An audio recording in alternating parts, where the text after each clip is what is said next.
আমি এটুকু আপনাদেরকে বলতে পারি, নীতিগতভাবে আমরা তো সম্মত, কারণ এটা হিউম্যানিটেরিয়ান একটা প্যাসেজ হবে, কিন্তু এটার কিছু আমাদের কিছু শর্তাবলী আছে, সেগুলি আমি ডিটেলস এখন যাচ্ছি না।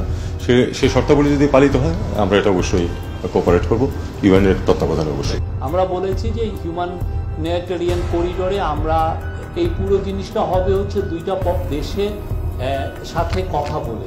তারা ইউএন যখন একটা কাজ করে তখন যেই এইখানে রেলিভেন্ট যারা পার্টি, এখানে মায়ানমার গভর্নমেন্টের সাথেও কথা বলবে বা আমাদের সাথেও কথা বলবে, বলে তারপরে তো তার ডিসিশনটা আসা।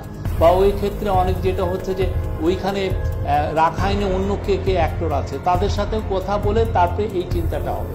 হিউম্যানিটেরিয়ান করিডোরের প্রশ্নটা কেন আসছে, আর এই যে ওনারা যে কথাটা বলছেন অন্যান্যরা পলিটিক্যাল পার্টিগুলো, আমার মনে হয় এটা একটা প্রিমেচুর।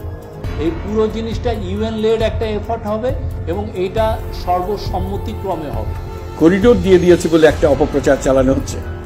আমি সুস্পষ্টভাবে বলছি, এটা সর্বৈব মিথ্যা। এটা চিলে কান নিয়ে যাওয়ার গল্প।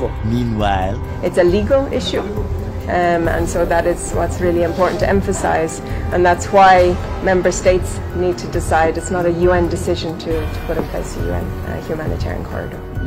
এত বিবৃতির মধ্যে কে সত্য বলছে আর কে মিথ্যা, কিন্তু দিন শেষে দেশের সার্বভৌমত্ব নিয়ে ইউনুসগঞ্জে সিনেমিনি খেলছে তা প্রমাণিত।